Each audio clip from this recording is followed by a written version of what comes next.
प्रभु राम देव भगवान अल्लाह खुदा ईश आदि नाम एक ही शक्ति के हैं। वो कैसा है, कहां है, कैसे मिलता है, किसने देखा है? ये प्रश्नवाचक चिन्ह पूर्ण रूप से हटाने के लिए अवश्य सुनिए जगत गुरु तत्वदर्शी संत रामपाल जी महाराज के अमृत वचन सर्व पवित्र धर्मों के पवित्र शास्त्रों के आधार पर।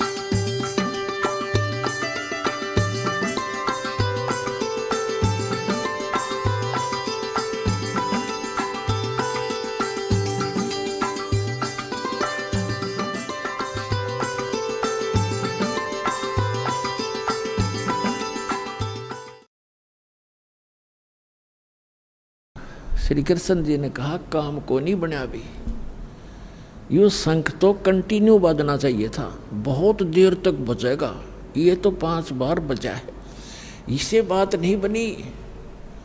तो श्री कृष्ण ने कहा कि अब किसको बुलाओगे भगवान, अकीब और कोई बुलाना बाकी नहीं रह रहा। इस आपने के वाल्मीकि दिखाई दे है यो हरिजन सा, इसके एक बाल के बराबर ये 3 लोक नहीं है, इतना सिद्धि शक्ति युक्त है ये सुदर्शन। अब श्री कृष्ण जी विवेशक तो हम अंतर्यामी मानना थे, इतने अंतर्यामी नहीं थे, पर आभास जरूर था कि ताकत है इनके अंदर। तब श्री कृष्ण जी ने कहा कि अपने घर में कमी है कोई, वो देखेंगे। द्रौपदी बुलाई और द्रौपदी से कहा कि बहन, आप जी ने जब ये खाना खा रहे थे महात्मा, आपके मन में कोई दोष तो नहीं आया? सच्ची बताना, अब नहीं तो बात बिगड़ जाएगी। तो द्रौपदी ने सारी सच्ची बता दी कि महाराज मैंने 1 घंटे तक भोजन तैयार किया, न्यारे न्यारे आइटम बनाए, और मैंने ऐसे ऐसे सोचा था कि उंगली चाटता रह जाएगा महात्मा और बड़े गुण गाओगा मेरे। इन्होंने जब सारा इकट्ठा कर लिया तो मेरे मन में न्यू दोष आ गया कि यू शेडियल सा आदमी हैं, नहाना न दौड़ना इसने, और ये इसने खाना भी ना आता है, किसके शंख बजाओगा? कृष्ण बोला, द्रौपदी तने तो बट्ठा बैठा लिया, तने मोल ले लिया कि साधु को अपने घर बुला के तेरे पे एहसान किया इसने, यहाँ करके तेरे घर का टूक खा लिया, तेरा तू धार करने के लिए आया था अपना। अब बोली कैसे? ये मन में सोच भी तेरे लिए पाप की भागी बन गई, एक और पाप लग गया तुझे। अब वह कांपेगी सारी कि साधु संतों के बारे में ऐसे नहीं बोला, सोचना भी ना चाहिए, कैसे खाओ, आपका फर्ज था रख दिया, कैसे खाओ ये? तो कहने लगी जी क्या करूं कि चरण धो के पी इस धूल समेत, जब तेरा कल्याण होगा। अब द्रौपदी ने कहते मरता क्या नहीं करता, लाई प्रात उठा के एक लोटे में जल भर के, और भगवान बैठे थे करुणा में, सुदर्शन रूप में उनके चरण धोए और वापस लोटे में गाल गए, गिलास में आधा पी लिया ना। जब श्री कृष्ण करने लगे, बहन मुझे भी दे दिया आधा, इसे महापुरुष का चरणामृत कितने युगा पर्यंत प्राप्त होता है। आधा श्री कृष्ण जी ने पिया।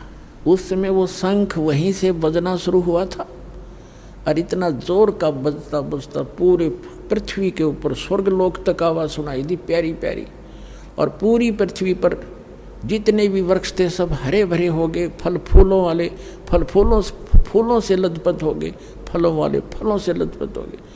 तब उनका 3 ताप कट्या उस परम पिता की शक्ति से।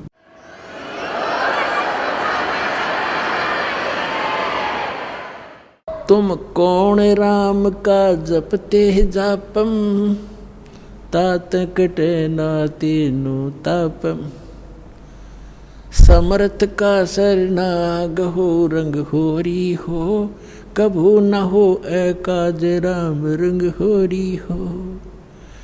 तो पुण्यात्माओं, सौभाग्य आपका, आपको ये सुख तो यहाँ फ्री में मिल लेंगे, क्योंकि हम वो 5 यज्ञ कर रहे हैं जो युधिष्ठिर पांडुआ ने एक कई यज्ञ करी थी। आज आप देख रहे हो 5 दिन का समागम चल रहा है और कई हजारों की संख्या में पुण्यात्मा परमात्मा की प्यारी आत्मा आई हो। ये सभी भक्त हैं, सभी परमात्मा का सुबह उठते हैं, शाम दिन रात चर्चा करते हैं, घर पे जाते हैं, वहाँ भी इतना कोर्स दे रखा है आपको भक्ति का, जैसे बालकों को सलेबस न्यारा होम टास्क अलग से, तो इतना कोर्स दे दिया, इस बिना आपका उद्धार नहीं हो सकता। कभी आरती कर रहे हो, कभी नित्यनेम कर रहे हो, कभी रमैनी कर रहे हो, कभी प्रथम मंत्र, कभी सेकंड मंत्र, फिर वाणी पढ़ रहे हो, कहीं सेवा कर रहे हो, दान कर रहे हो।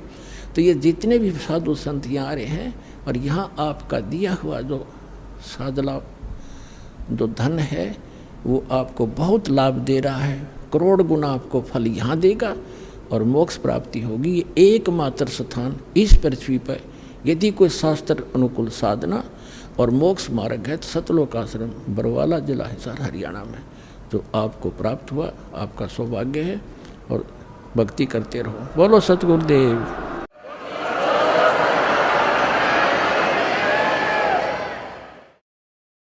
सत्संग के मां बैठकर कोई बात चलावे और उस अपराधी आत्मा को 3 लोग नहीं ठोर।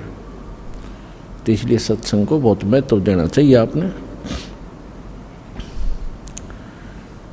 और ध्यान से एकाग्रचित से एक एक बात सुननी चाहिए। सौभाग्य आपका, और परमात्मा ने अपनी कृपा कर रखेगा आपको। ऐसे घोर कलयुग में किसी भी प्राणी को एक पल की चैन नहीं, एक पल की फुर्सत नहीं, समय नहीं उसके पास, और सारा दिन तो एक रोटी के लिए धक्के खाता भटकता है। सपने भी उसी के आते हैं, कल उसका देना है, उसका लेना है, ये करना है, वो करना है, और ऐसे और करना भगवान ने, होना वही जो उसकी किस्मत में। तो ये उसको याद भी हो तो भी वो उस पर रुक नहीं सकता, क्योंकि उसको सहारा भगवान का साथ चाहिए। तो इसलिए पुण्यात्माओं, आप आम आत्मा नहीं हो, आप परमात्मा के वो विशेष हीरे और मोती लाल हो जिनके लिए वो भटक रहा है। गोता मारूं स्वर्ग में जा बैठूं पाताल, गरीब दास ढूंढता फिरूं हीरे मोती लाल। 100 छल छिद्र में करूं अपने जन के काज, अरडक से पूजो मार दूं मैं नरसिंह धर के साज। तो परमात्मा कहते हैं अपनी प्यारी आत्माओं के लिए ना जाने मैं के कारण बनाता हूं, उनको सत भक्ति पर लगाने के लिए, सच्चा ज्ञान समझाने के लिए, और उस परमात्मा के प्रयत्न को आप सफल करो, अपना कल्याण करवाओ। मात पिता मिल जाएंगे 184 माही, सतगुरु सेवा और ये भक्ति भाई फेर मिलन की नाही। जिस भी शरीर में आप जाओगे, पशु के शरीर में को प्राप्त करोगे, वहाँ भी आपको फादर मदर मिल जाएंगे। आप गधे की योनि पाओगे, उसमें भी माता पिता मिल जाएंगे। और मनुष्य योनि भी प्राप्त करोगे, मनुष्य जीवन भी प्राप्त करोगे कभी, तो मनुष्य माता पिता फिर भी मिल जाएंगे। लेकिन सतगुरु सेवा और बंदगी भाई फेर मिलन की ना। सतगुरु मिले नहीं, और सतगुरु मिले तो या सेवा मिले। नकली सतगुरुओं के यहाँ अगर सेवा भी करते हो वो यूजलेस है। तो आज परमात्मा ने आप पर नारी कृपा कर रखी है कि आपको सतगुरु मिले, मानुष जीवन मिला।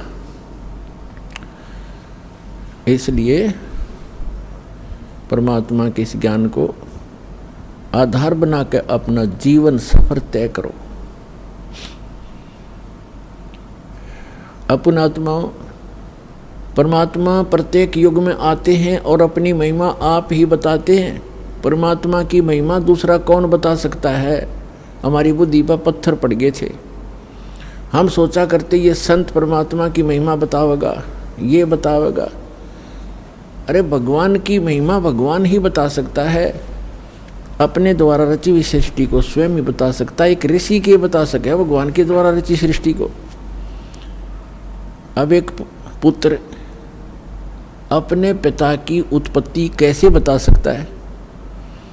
दादाजी बता सकता है। तो ऋषि तो इस काल के पुत्र, ब्रह्म के सरपुरुष के, और सबका दादा कबीर परमात्मा सत्य पुरुष। तो उस दादाजी ने आकर हमें बताया है जो सबका दादा है, सबका बाबा है। गुरु नानक जी ने तो यहाँ तक कहा है, अगर कोई बाबा कहने का अधिकारी है तो कबीर है। ये समुद्र की साखियों में प्रमाण है। अगर कोई बाबा कहलाने का अधिकारी है तो कबीर साहब है। आलम बड़ा कबीर। तो पुण्यात्मा सौभाग्य आपका, आपको ये ज्ञान सुनने को मिल रहा है। अभी तक तो आप अज्ञान से ठोक रखे थे। अब बताओ हम क्या साधना करते थे हिंदू धर्म के अंदर जन्म लेके। इन काल के ऋषि महर्षियों, आचार्यों और शंकराचार्यों द्वारा दिए गए ज्ञान के आधार से हम कौन सी पूजाएं किया करते थे, आप सभी को मालूम है। ये दास भी वो भुगत भोगी है। कुछ तो देखम देखा, कुछ परंपरागत साधनाएं, और कुछ किसी सिर फिरे संत ऋषि के ज्ञान विचार सुनकर, पुस्तक पढ़कर, या किसी भाई साथी बहन सहेली से सुनकर हम वही क्रियाएं करने लग जाते थे। कोई गोवर्धन की फेरी के लिए कहता, हम वहाँ भी चले जाते। कोई अमरनाथ के दर्शन के लिए प्रेरित करता, हम तैयार हो जाते, क्योंकि हमें भगवान की आवश्यकता थी। और कोई पंथ केदार के लिए प्रेरित करता, उन 5 केदारों के भी दर्शन के लिए जाते। कोई पशुपति नाथ के लिए कहता, हम नेपाल भी जाते। कोई सोमवार का व्रत बताता तो हम वो भी करते। कोई मंगलवार के लिए प्रेरित करता, हम मंगलवार का व्रत भी प्रारंभ कर देते। पुण्यात्माओं, हमें अध्यात्म ज्ञान नहीं था, ये लोक वेद था। तो परमेश्वर ने स्वयं आकर के एक संत भक्त, और परमेश्वर तो वो थे ही, और एक सतगुरु, इन सब की भूमिका की। जब आदरणीय स्वामी रामानंद जी परमात्मा को देखा सतलोक के अंदर, और फिर वापस देखा वहीं आपके अपने सामने बैठे उस बालक रूप में, तब कहा था, दोहू ठौर है एक तू, भया एक से दो, और गरीबदास हम कारणे तुम आए हो मगदो। तुम साहेब तुम संत हो, और तुम सतगुर तुम हंस। गरीबदास तेरे रूप बिना और न दूजा अंश। बोलत रामानंद जी सुनो कबीर करतार, गरीबदास सब रूप के तुम ही सृजनहार। मैं भक्त मुक्त भया और भरम कर्म कियो नाश, गरीबदास निज ब्रह्म तुम मुझे हो गया दृढ़ विश्वास। तो परमात्मा के विषय में कहा है स्वामी रामानंद जी ने कि तुम साहेब, साहेब माने परमात्मा, जैसे आपको डेफिनेशन ऑफ गॉड सुनाई थी प्रथम दिन। तुम साहेब, साहेब माने परमात्मा, सर्वश्रेष्ठ प्रभु। वैसे तो साहेब हम सभी के साथ लगाते हैं, जैसे तहसीलदार साहब, एसडीएम साहब, डिप्टी कमिश्नर साहब, कमिश्नर साहब, मंत्री साहब और प्रधानमंत्री साहब और मुख्यमंत्री साहब, ये सारे साहब हैं। लेकिन इन फैक्ट जब साहब पूछेंगे कि सुप्रीम कौन है, तो प्रधानमंत्री और उसके बाद माननीय राष्ट्रपति, ये हमारे साहब हैं, वो हैं असली साहब। तो इसी प्रकार ये अन्य देव जो हैं, श्री ब्रह्मा, श्री विष्णु, श्री शिव जी, ये एक विभाग के मंत्री एक ब्रह्मांड के अंदर ओनली। जैसे कोई राज्य का मंत्री हो और उसको हम प्रधानमंत्री की संज्ञा देते हैं, उसकी उपमा देते हैं तो हमारी वो अज्ञानता का प्रतीक है, वो सच्चाई नहीं है। तो यहाँ क्या बताते हैं, तुम साहेब तुम संत हो, तुम सतगुरु तुम हंस। सतगुरु भी आप ही हो, यथार्थ ज्ञान देने वाले, और तुम हंस। एक भक्त का रोल, यानी एक भक्त ने कैसे रहना चाहिए, कैसी उसकी दिनचर्या हो, कैसा व्यवहार हो, कैसे उसका आचरण हो, कैसी बोली हो, और कैसे वो रह रहा हो, कैसे निर्वाह करता हो, उसके लिए परमात्मा कहते हैं राज्य क्रमता राम की, रजा धरे जो शीस, दास गरीब दरस परस तिन बैठे जगदीश।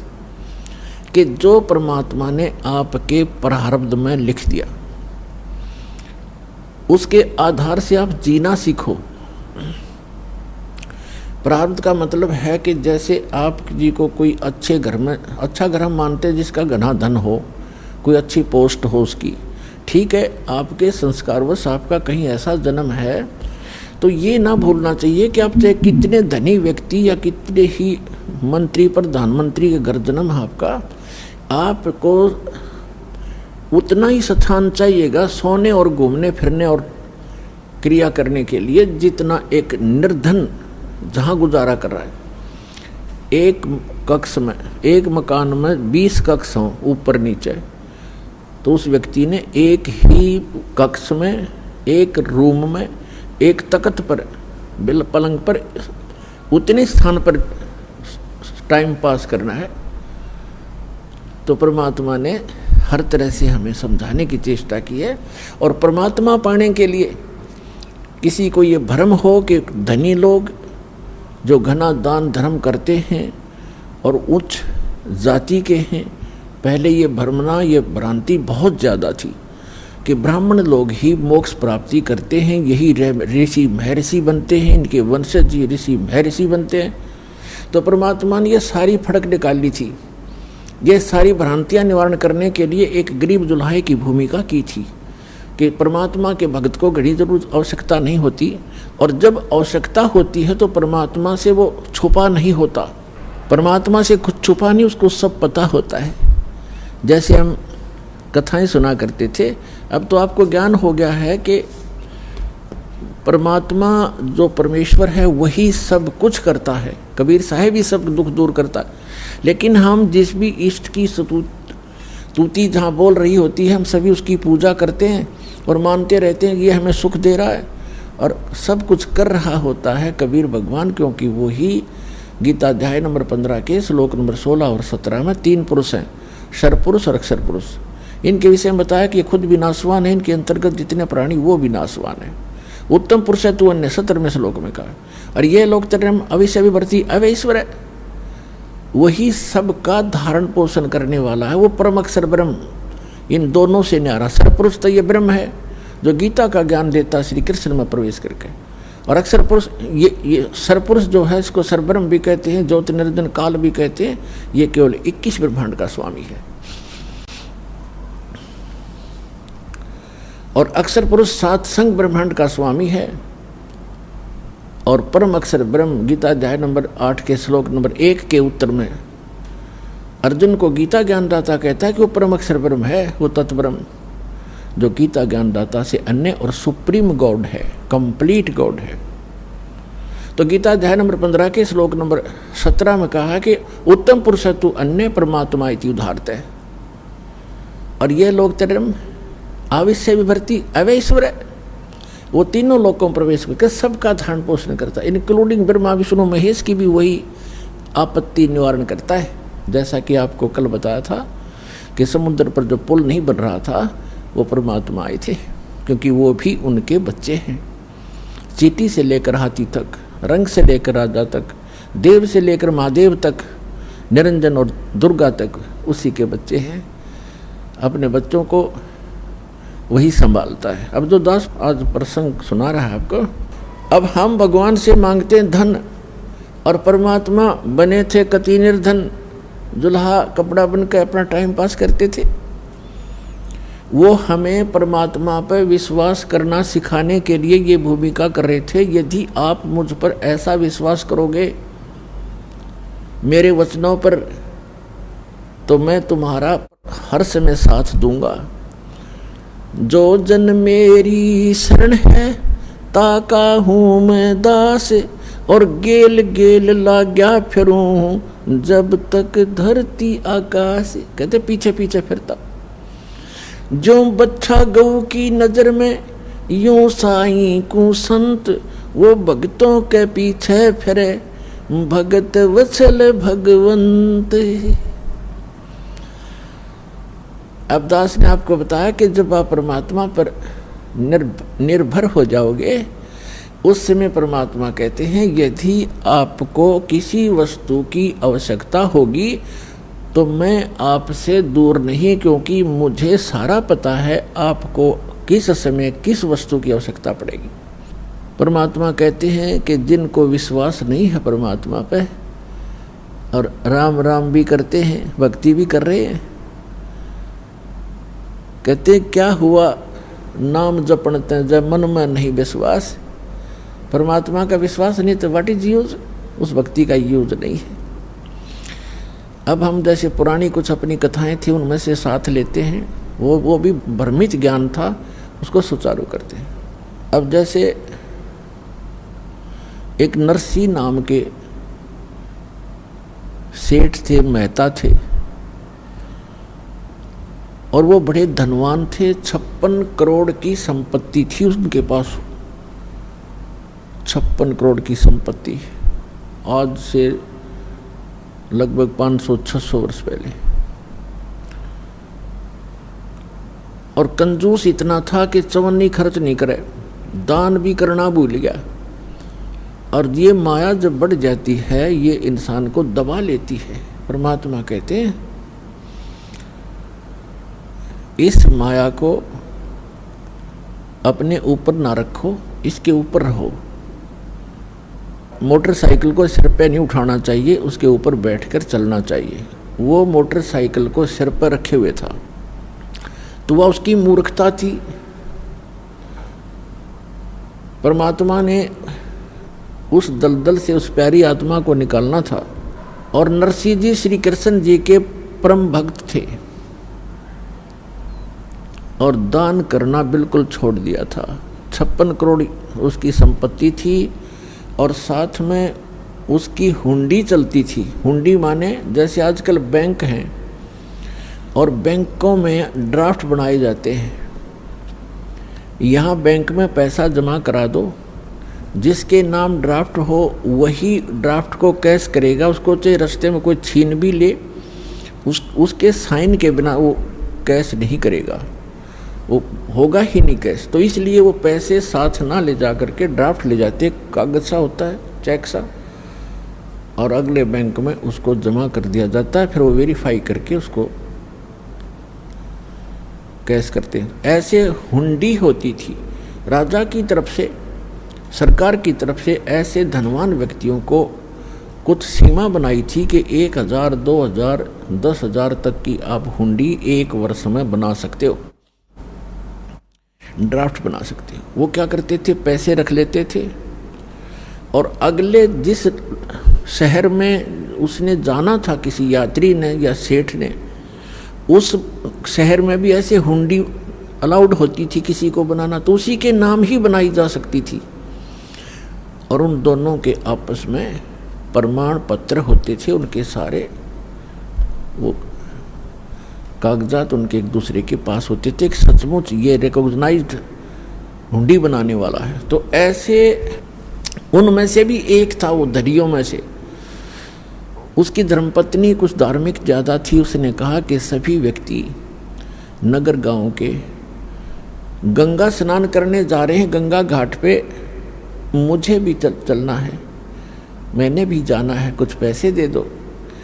वो कहने लगा पैसे का क्या करेगी, चल मैं भी साथ चलता हूँ। उसने सोचा यह घना खर्च करेगी, मैं थोड़े में काम चला दूंगा। पैदल ले गया वहाँ से लेकर गंगा घाट तक। और जब स्नान करने लगे वहाँ ब्राह्मण विपर आ जाते हैं और कहते हैं कि स्नान करने वाले पहले कुछ दान दे तब तुम्हारा स्नान लगेगा। अब ऐसे उसके पास भी आगे परमात्मा खुद एक विपर रूप बना के और कहा सेठ जी दान करो, कुछ दान करो तब आपका स्नान लगेगा, वैसे स्नान से क्या फायदा। तो वो कहने लगा जी दान हम ना लाए, खर्चे जोगे पैसे लाए हैं, दान हम फिर करेंगे, पैसा भूल आए हम। उसकी पत्नी कहने लगी दे दे कुछ थोड़ा बहुत ब्राह्मण को, ऐसा क्यों जुल्म कर रहा है तू। कहने लगा चुप रह तू, घड़ी ना बोल रहा है, चुप। नान लग गया। पंडित जी ने फिर कहा कि भाई नरा पानी में गोते मारने तो बात ना बना, कुछ धन का दान कर सेठ जी। उन्होंने सोचा ये ज़्यादा बेइज्जती करे है, कहने लगा 1% दूंगा, 1%। चलो दे दे जो तेरी इच्छा है।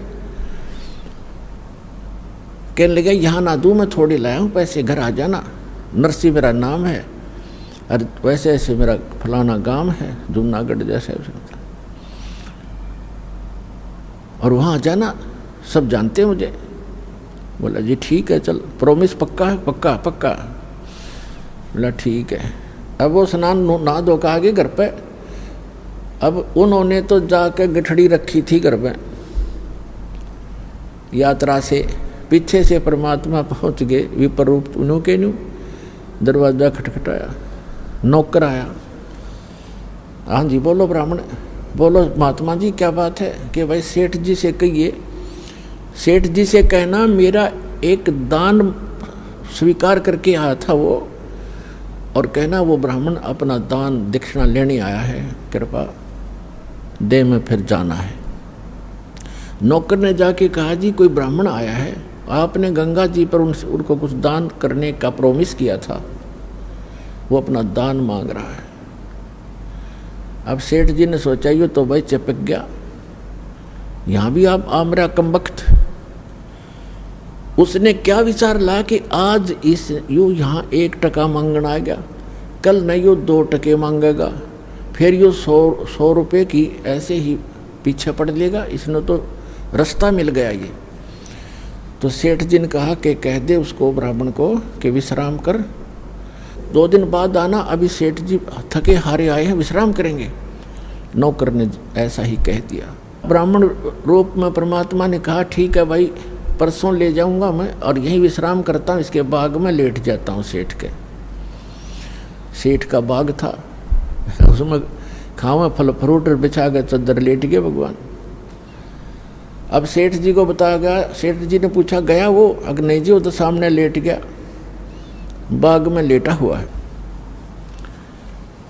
अब जब तीसरा दिन हुआ फिर जाके दरवाज़ा खटखटाया कि भाई कहना सेठ जी को मेरा दान दक्षिणा दे, फिर मैंने और भी बहुत काम है। अब सेठ जी ने कहा यूं कह दो कि सेठ तो मर गया, मृत्यु को प्राप्त हो गया। अब उसने जाके नौकर ने कह दिया जी हमारे सेठ जी की मृत्यु होगी ब्राह्मण, हम बहुत दुखी हैं, आप जाओ। तो ब्राह्मण वेशधारी परमात्मा कहते हैं भाई यूं कैसे जाऊं, मेरा यजमान मर गया, अब तो अंतिम संस्कार करवा के जाऊंगा मैं। अब उन्होंने कहा जी वो तो ऐसे ऐसे कह रहा सेठ जी ने। बोला अच्छा जंद पीछे पड़ाई तो ऐसे करो, मेरी लकड़ियां ढोना शुरू कर दो, लकड़ियां, उसको महसूस होगा कि सचमुच मर गया। और 10-20 जो नौकर थे 5-7 लग गए लकड़ियां उठा कर चलने। अब नगर का सेठ मर जा, सारा गांव इकट्ठा हो जाया कर नगर। इतनी भी ना सोची उन मूर्खा ने। वो 3-4 जने लकड़ ढोए, फिर कहने लगा जी क्या करें, क्या हो गया? कि वो तो यहीं खड़ा है, भी कोई बात ना, अंतिम संस्कार हो लेगा तभी जाऊँगा। कहा मेरी अर्थी उठाओ, मेरे लिए उठा लो, मुझे रख कर जैसे मुर्दे को ले चलते। वो लेकर चल पड़े। भगवान ने भी उठा लिया किक्कर की लकड़ी इतनी मोटी और कंधे पर रख ली। चल भाई अपने सेठ को लकड़ी तो दे के ही जाऊँगा। अब चिता पे रख लिया, आग लगाने की को कहा था कि मत लाइयो, उन्हें ये तो कह दिया था कि नहीं मत लगा देना, कदे गलती कर दो। तो परमात्मा बोले भाई सेठ जी तू जीतता मैं आ रहा, रकम वक्त मरे तो मत, आत्महत्या तो ना करे, टके के पीछे चल मैंने माफ़ कर दिया तेरा टका, मैं जा रहा हूँ। बोला सचमुच? कहाँ सचमुच? तब उठा सेठ जी उस चिता पड़ते हैं, सारी लकड़ी उठवा ली, कहते सारी उठाओ वापस, इतना भी मत छोड़ना यहाँ पर। और पुण्यात्मा ये स्वाभाविक है, जब माया जिसके पास घनी हो जाती है या ऊपर बैठ जाती है और इतना कंजूस हो जाता है वो व्यक्ति, उसको कुछ भी आभास नहीं रहता, ऐसा नशा बन जाता है। अब सेठ जी ने सोचा बन गई बात, कटी टंटा गया और निकम्मा। अगले दिन गया सैर सपट्टे को घूमने को दूर तक, क्योंकि कई दिन का कमरा घर में बंद था, जंगल में घूमने गया सुबह सुबह। परमात्मा उससे पहले आ गया वापस, उसके वापस आने से पहले स्वयं आ गए नरसी रूप बना के एज इट इज, और नौकरों से कहा कि वो व्यक्ति जो 3 दिन से मुझे परेशान कर रहा था ब्राह्मण, आज वो मेरा रूप बना का होगा, और उसको धमका देना और बकवाद करे तो डंडे लगा देना, घना नहीं 1-2 सोटा लगा देना, और कह देना तू बहुरूपिया है, हमारे सेठ को ठगना चाहता है, हम सब जानते हैं तुझे। तो जो ही वो परमात्मा तो बैठ गए नरसी बन के गद्दी पे, नरसी आया सैर सपट्टे करता, नौकर खड़े थे त्यार, उन्हें पता था ये तो सचमुच आ गया। उन्हें कह रहा हो बहुरूपिया वही खड़ा हो जा, अंदर मत आ जाइए। और वो उनका नाम ले ले कहता है अरे करोड़ी मिले हैं, तो स्वामी को धमकाता है कि हमने सब पता, तू जैसा स्वामी है वहीं खड़ा हो जाना, तेरा डंडे मार देंगे, आज आदेश हो गया है, तूने बहुत दुखी कर लिया हमारा सेठ तो अंदर बैठा है। अब उसके पैरों तले की धरती खिसक गई, सेठ जी का आज तक कर दिया काम इसने, अब ये एक नहीं सुने मेरी। अब उसने क्या किया, किसी वकील एडवोकेट का सहारा लिया और कोर्ट में केस कर दिया कि एक नकली नरसी बनकर मेरी संपत्ति हड़पना चाहता है। तत्कालीन उनको सम्मन हुए और नरसी बुला लिया, परमात्मा को वहीं तुरंत बुला लिया गया, सारी बही बोही कब्जे में कर ली गई।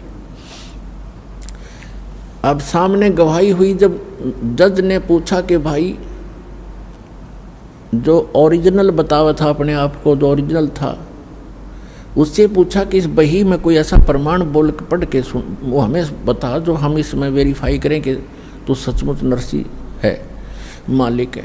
उसने बता दिया, 2-4 बातें याद थी, ऐसे ऐसे लड़की का विवाह किया था, उसमें इतना दान किया था, ऐसे लिखा है इसमें, एक समय ऐसा हुआ था, 2-4 बातें याद थी, घनी नहीं थी।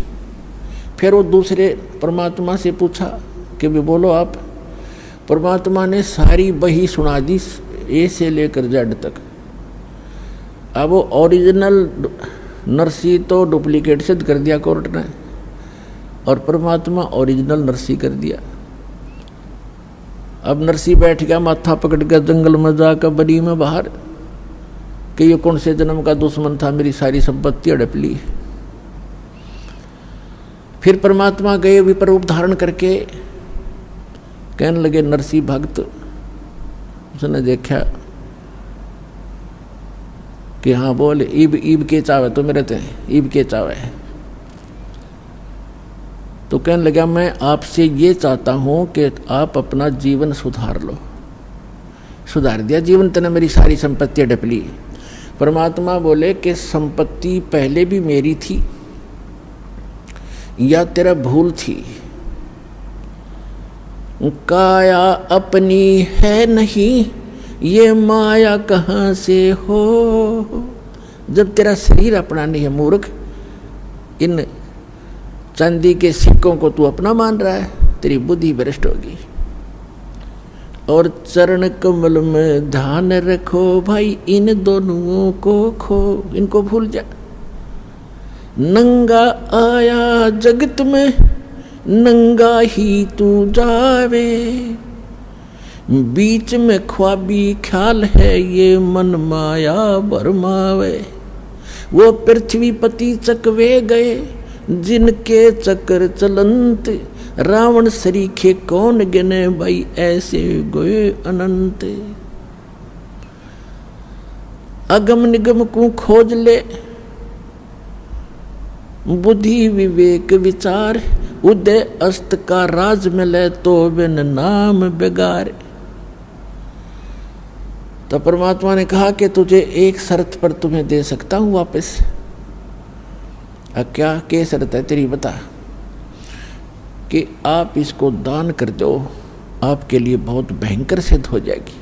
आपने तो कोड इकट्ठा कर लिया, अरे संतान तेरे नहीं, एक बेटी थी उसकी शादी कर दी, भले आदमी क्या करेगा इसका।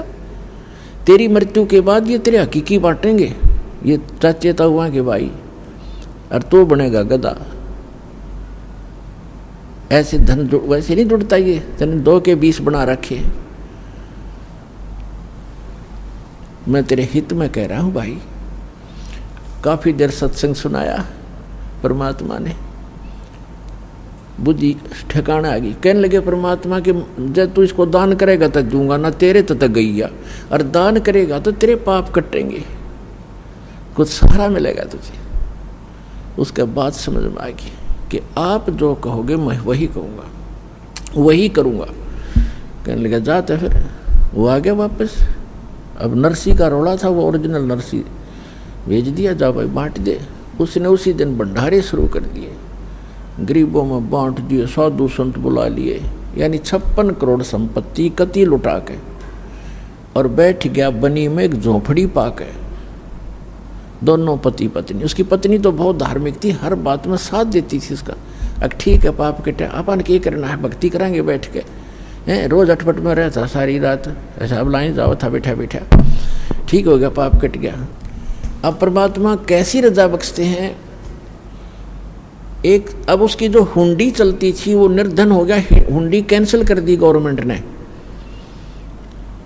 और उस पहले उसका बहुत बोलबाला था। तो 4 भगत आगे, उन्होंने द्वारका जाना था, द्वारका के दर्शन करने द्वारका जाना था। जैसे आजकल जाते हैं भ्रमित होकर के भगवान वहाँ रहा करते द्वारका में। द्वारका तो समुद्र में है, वैसे बाहर थोड़ा सा वैसे मंदिर बना रहे हैं अलग से, द्वारका तो ख़त्म हो ली थी, फिर भी वहाँ जाते हैं दर्शनार्थ श्रद्धालु। तो वो आए उस नगर में जहाँ नरसी रहता था, और उन्होंने पूछा कि भी नरसी जी का घर कौन सा है, महल कहाँ है, हमने हुंडी बनवानी है। तो लोगों ने मजाक कर दिया कि वो आजकल बाहर संन्यास ले रखा है उसने, और धनवान एक नंबर का है, सेठ है वो, लेकिन आजकल वो नखरे बहुत करता है। 1-2 बार नाटेगा वो, तुमने मना करेगा हुंडी बनाने को, लेकिन तुम करड़ा सा होगे ना तब बनाएगा। वो पता करके वहाँ झोंपड़ी में पहुँच गए जहाँ दोनों पति पत्नी बैठे थे नगर के बाहर। उन साधुओं ने, भक्तों ने कहा कि सेठ जी ये 500 रुपये पकड़ चांदी के, हमारी हुंडी बना दे द्वारका के किसी सेठ के नाम, जिसको आप जानते हो वो हुंडी वाला हो। अब उसने मना किया कि महात्मा जी मैं निर्धन हो गया हूँ, मेरी हुंडी नहीं चलती, गवर्नमेंट ने कैंसिल कर दी है, और आप किसी और से बनवा लो। तो वो 3-4 नाराज हो गए कि तू सचमुच, गांव वाले कह रहे थे तू ऐसा ही निकम्मा व्यक्ति है। अब नरसिंह जी ने सोचा ये कोई अपशब्द कह देंगे, कोई श्राप दे देंगे, और लोगों ने मजाक बना रखा है मेरे साथ। अब मैं भगवान की तरफ चला हूँ तो मैं ढेर हो गया हैं, और जब मेरे पास धन था मैं ये सब मेरा आदर करते थे, लेकिन हमने अपने वचन पर रहना है। भगवान की ने जो कह दिया गुरुदेव ने, अब वो गुरु रूप में मानने लग गया उस विपर को, वही उसी पर आधारित रहूँगा। तो उन्होंने सोचा कि कुछ कह देंगे अटपट मेरे ते, कोई शराब स्वरूप ना दे दे, ये भ्रमित कर रखे हैं, अब मेरे कहने से मानेंगे नहीं। तो उसने कागज़ मंगा के कागज़ लाओ, वो कागज़ ले आए गाँव से, उस पर लिख दिया, क्योंकि श्री कृष्ण पुजारी था और सांवरिया का भगत था, सांवरिया भगवान का आकर कृष्ण जी ने, उस पर लिख दिया सांवल साहा, सांवल सेठ द्वारकापुरी, मैंने आपके 500 रुपये ले लिए हैं, इन श्रद्धालुओं को आप 500 रुपये दे दीजिए, मैं हुंडी बना रहा हूँ। नरसी भगत, सेठ नहीं नरसी भगत लिख दिया। अब वो चारों के चारों पहुँच गए कागज़ लेकर के। सारी द्वारका में जो भी पता था कि हुंडी बनाने वाले सेठ हैं उनके पास गए, उन्होंने कहा कि नरसी की हुंडी नहीं चलती, वो निर्धन हो गया है, दिवालिया हो गया है, वो कैंसिल होगी है। उसने सोचा ये वैसे बकवास कर रहा होगा। दूसरे के पास गए, तीसरे से वैसे दिखाया, तो सब ने कहा कि ये तो निर्धन व्यक्ति हो गया है, इसका दिवाला निकल गया है, आपके साथ धोखा कर दिया उसने। तो इस बात से वो परिचित थे कि धोखा करनी आदमी नहीं, हो तो मना करे था, हमने ही उनके साथ बलपूर्वक लिखवा लिया, वो तो सच कहे था। पर भी हमारा काम तो बिगड़ गया। अब या घूमा फिरा हो कितने खाना खूना खाते, या बड़ी बात बिगड़ी। पर उनको इतना विश्वास था कि हमारे पैसे सुरक्षित मिलेंगे, वो भगत एक नंबर का है, जाकर देगा वापस। तो ऐसा सारी द्वारका में घूम फिर कर वो बाहर चले गए। किसी ने, सबने यही बताया, बाहर समुद्र के किनारे बैठ गए एक साइड में वृक्ष के नीचे, और बहुत ही चिंतित थे। अब के बनी भाई। उधर से नरसिंह जी ने क्या किया, वो 500 रुपये का खाने पीने की सामग्री मंगा के, आज तो 5 लाख के करीब है वो 500 रुपये, और मंगवा कर सारा चावल, घी, दूध, खीर बना के, लड्डू जलेबी बना के उनका भंडारा कर दिया, साधु संत बुला के, रोटी राटी बना के। अब क्या हुआ कि नरसिंह जी ने देखा, भगवान से अर्ज लगाई, ध्यान मग्न हुए कि परमात्मा पहुंचे कि नहीं हुंडी लेकर साधुओं के पास। तो उन्हें क्या देखा, साधु ऐसे ही बैठे हैं, पहुंचे नहीं भगवान, और बहुत पश्चाताप कर रहे हैं, दुखी हो रहे हैं। तब उसने, नरसिंह ने अपनी पत्नी से पूछा कि जो 500 रुपये थे साधुओं के, उसमें से जो सामान मंगाया था कुछ बचा है क्या घर पे? उसने बताया कि जो रोटी बनाने के लिए सूखा आटा अलग रखते हैं, हमारे यहाँ पलोथन कहते हैं उसको, पलोथन, और उसमें लोई को लगाकर फिर ऐसे पोते थे, ऐसे रोटी बनाते थे, वो हाथ के ना चपता आटा, इसलिए वो थोड़ा सा आटा सफेद रह गया था, तो उसको पलोथन कहते हैं। नरसिंह की पत्नी ने देखा, उसने बताया कि ये थोड़ा सा आटा बचा है जो मैंने पलोथन के लिए रखा था, रोटी पोते में ऐसे हाथ लगाया करती थी। नरसिंह जी ने कहा कि इसका पानी का हाथ लगा के इन चारों की रोटी बना दे। उसने चारों रोटी बना के और सेक, चूल्हे पर सेक चाक के रख ली। इतने में परमात्मा पहुंच गए एक साथ दूर रूप बना के, और कहने लगे, भाई भगत भूख लगी है और कुछ भोजन दे। तुरंत लिया चारों रोटी ठा के, अगले महाराज भोजन खा लो। अब वहाँ भोजन भोग लगाया भगवान ने, और वहाँ सांवल शाह नाम का एक सेठ बन के, और जैसे वो मारवाड़ी सेठ होते हैं ना, बड़ी बड़ा साफा दोहरी धोती, कान में कलम टांग रखी, पेन और काख में बही, और पहुंच गया वहाँ पर उन साधुओं के पास। और परमात्मा ने कहा कि अक्षमा करना महात्माओं, कुछ आने में देरी होगी मुझे, मैं सांवल शाह हूँ, सांवरिया सेठ हूँ, और नरसिंह जी ने जो हुंडी भेजी थी, आप मुझे वो कागज़ दो। वो कागज़ दिया और कहा, आ जाओ तुम्हें ये पैसे दूंगा। चांदी के सिक्के चला करते। वहाँ उस द्वारका के मेन बाजार में चौराहे पर कहा, यहाँ चद्दर बिछा लो। जो मजाक करे थे ना वो द्वारका के सेठ, उस भगत की मजाक करे थे, भगत का खिल्ली उड़ा रहे थे, उनका मुंह बंद करने के लिए चौपड़ के उस द्वारका के बाजार के चौराहे पर कहा कि यहाँ चद्दर बिछाओ, और अपना पूरा बैग ले रहे भर के, गठड़ी वह धर ली, और वहाँ करें, सुन ले भाई महात्माओं, 1 2 3 आवाज़ लगा लगा के गिने, और खड़का करें, अक्सर चारों तरफ लग गए देखने, सेठ इकट्ठे हो गए। 500 रुपये गिन दिए चांदी के, कति काचे काचे नए नए, बिल्कुल जैसे आज ही बनकर आए हों, और कहा, भाई नरसिंह जी को कह दिया उसका दास हाजिर रहेगा, चाहे करोड़ हुंडी दे दे, दास आगे खड़ा पाओगा।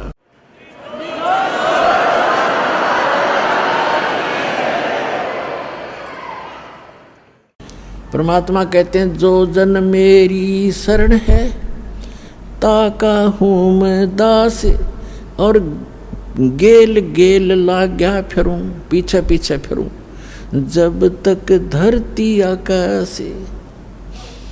जो बच्चा गऊ की नजर में, यूं साईं को संत, भक्तों के पीछे फिरे वो भक्त वत्सल भगवंत। अब फिर क्या होता है, गरीबदास साहिब जी ने परमात्मा कबीर जी के बारे में बताया है। नरसी जी की हुंडी दीनी वह सांवल सा कहाया, द्योती का ब्याह भया तब भात भरण को आया। अपने आत्माओं देखो, वैसे तो हमारी रस्म रिवाज बहुत गलत है जो हमने बना रखी थी, अब इनको हम मिनिमाइज करेंगे। लेकिन सतयुग त्रेता द्वापर में परमात्मा ने कहा था कि बहुत ही कम हंस पार हो पाएंगे, और इस कलयुग में मैं धीरे धीरे जो समय फिक्स किया है इसी के दौरान सबको पार करूँगा, और पार होने की विधि उन्होंने बताई है, वो दास आपको बताता रहेगा। लेकिन परमात्मा जैसे आपको दास बार बार बताता है कि ये काल भगवान जो यहाँ का प्रभु स्वामी है किस ब्रह्मांड का, ये सरपुरुष है, इसको सरब्रह्म भी कहते हैं, इसको ब्रह्म भी कहने लग गए। ये काल है जो स्वरूपी निरंजन है, ब्रह्मा विष्णु महेश का पिता है, दुर्गा का पति है। ये चाहता है कि यहाँ के प्राणी परमात्मा से परिचित रहें, गलत साधनाएं करें, भगवान से इनकी आस्था हट जाए और ये नास्तिक हो जाए। जब ये नास्तिक हो जाएंगे तो सुनेंगे नहीं भगवान के लिए, और परमात्मा ने आना था 5500 वर्ष जब बीत जाएंगे, स्वयं ने आए तो दास भेज दिया वो ज्ञान कराने के लिए। तो इससे पहले उसकी नीति ये थी कि सबको ऐसा नास्तिक बना दूं ये भगवान से दूर हट जाए। और परमात्मा ये चाहते हैं कि इनमें इस कलयुग की पिछली पीढ़ी तक परमात्मा की आस्था चाह बनी रहे। आज तक हम देखो नरसिंह जी जैसे महापुरुष के उदाहरण आज तक गुणगान करते आए जितने भी प्रचारक थे, और जिस कारण से हमारी आस्था बनी रही कि भगवान ऐसा करता ही करता है। लेकिन ना उन प्रचारकों को कभी ऐसा हुआ, ना उनके उपासकों को कभी ऐसा हुआ, लेकिन उसके कारण हम डटे रहे कि भगवान ऐसा करता है, ऐसा हुआ है तभी तो गुणगान हो रहे हैं। अब क्या हुआ कि एक दिन लड़की ब्याह रखी थी, विवाह कर रखा था, उसका लड़की जवान होगी, उसका विवाह हुआ। उसके विवाह के लिए लड़की आ गई भात न्योतन, यानी अपने पिता, ऐसे रिवाज बना रखी अपन ने। तो ये रिवाजें अच्छी नहीं है, फिर भी भगवान ने दुखी होना पड़ा, उसके लिए भी बहुत कुछ करना पड़ा। अब उसकी लड़की आई और पिता से कहा, पिताजी आपकी ज्योति का विवाह है, इस दिन भात है, आप आइएगा। तब उसने कहा कि मैं निर्धन कंगाल बेटी, ना मेरे पास दाम धन नहीं, पर आऊँगा बेटी मैं सुमरूंगा राम। जैसा भी कंगाल हूँ मैं तेरे द्वार पर अवश्य आऊँगा। लड़की चली गई। लड़की जैसे वहाँ प्रतिफल में कुछ दिया करते हैं, बेटी जावे भात न्योत का, कुछ नहीं दिया।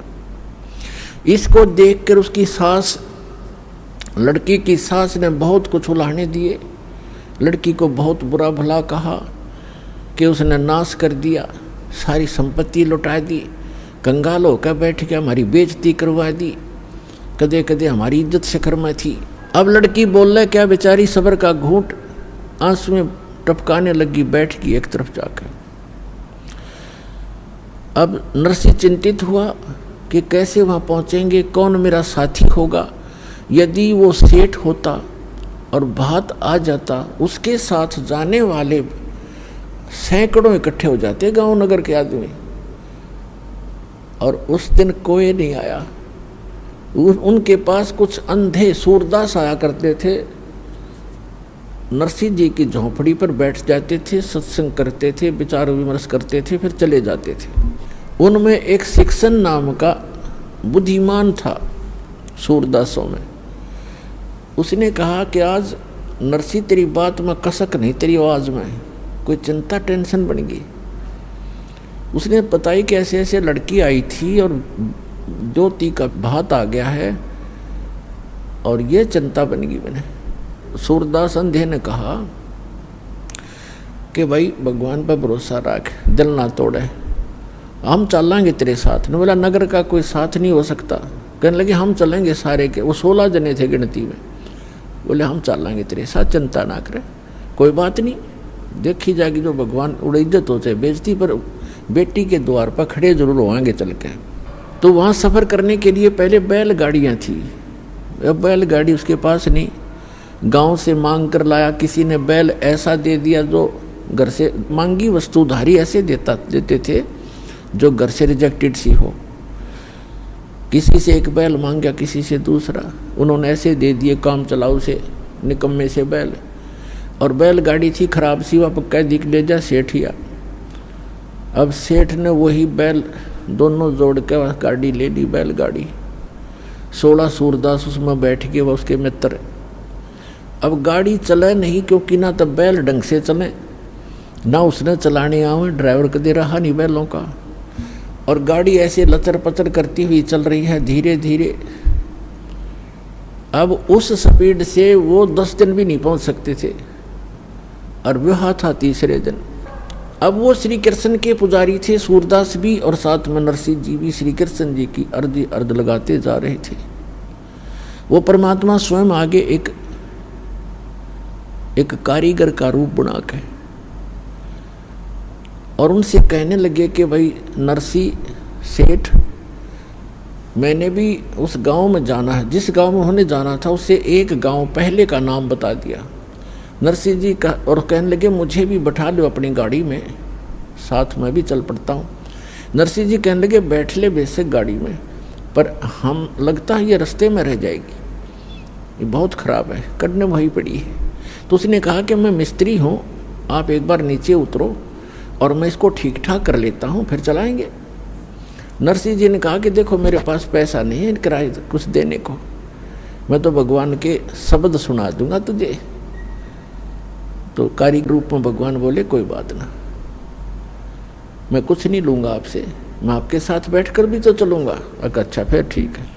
तो पुण्यात्माओं, जितने आज तक ये प्रचारक हुए हैं, ये जितने आज तक प्रचारक हुए हैं, उन्होंने श्री कृष्ण जी को सुप्रीम पावर मान के और नरसिंह जी को उसका भगत जान के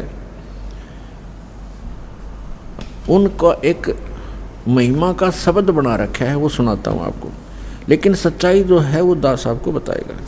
अब उन्होंने कैसे बताया है, अपनी देसी लैंग्वेज में, हरियाणवी लैंग्वेज में बना रखा है। गाड़ी आले मने बैठा ले, एक बहो गाड़ी थाम भाई मैं हार लिया।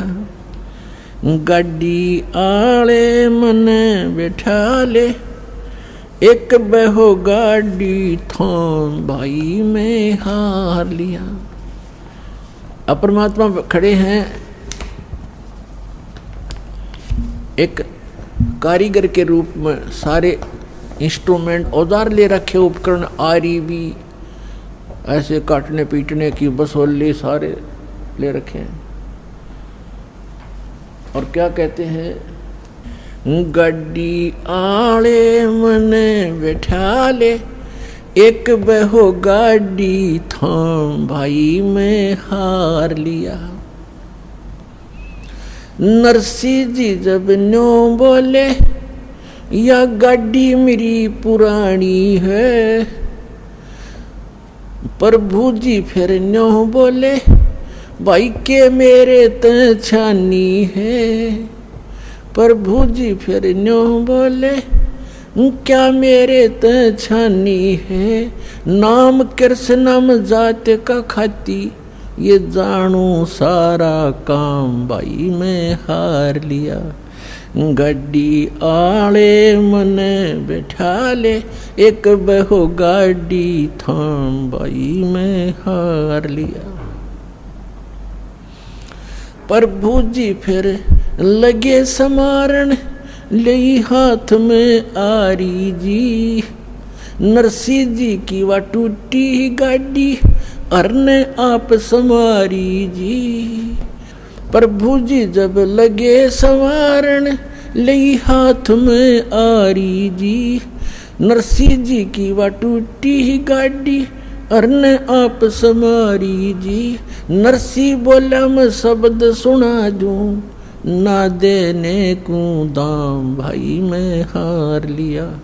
गाड़ी वाले मने बैठा ले, एक बहो गाड़ी थाम भाई मैं हार लिया।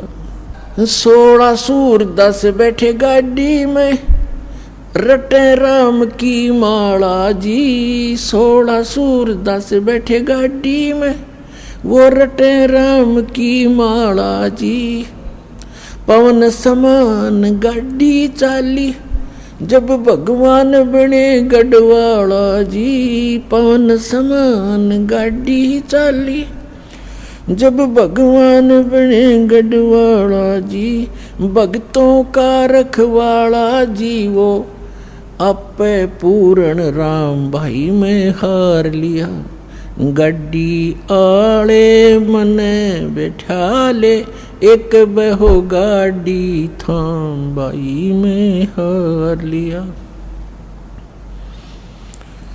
बैलों ऊपर हाथ फेर दिया, बल बैलों में आया जी, बैलों ऊपर हाथ फेर दिया, बल बैलों में आया जी, कई रोज का पंथ विकट था, पल माहे पहुँचाया जी, कई रोज का पंथ विकट था, पल माहे पहुँचाया जी, वो प्रभु खाती चला गया भाई, कर संतों प्रणाम भाई में हार लिया, गाड़ी आड़े मने बिठा ले, एक बहो गाड़ी थाम बाई में हार लिया। कृष्ण तो रथवान बने, ये कबीर बने रखवाला जी, कृष्ण तो रथवान बने, कबीर बने रखवाला जी, जो सतगुरु के शरणा आगे, वो भगत जीत गए पाला जी, जो सतगुरु की शरणा आगे, वो भगत जीत गए पाला जी, संत करे नहीं टाला जी, परमेश्वर करे नहीं टाला जी, वो सारे सबके काम भाई में हार लिया, गाड़ी आले मने बैठा ले, एक बहो गाड़ी थाम भाई में हार लिया। इन कथाओं से हमने शिक्षा लेनी है, क्योंकि पहले तो हम बालक थे, हमने कोई कह देता कि ये आसमान बहुत निकट था, दादी अम्मा ने एक सितारा तोड़कर और ऐसे ऐसे कर दिया इसलिए दूर भाग गया, तो हम सारी मान लेते थे ऐसे होगा।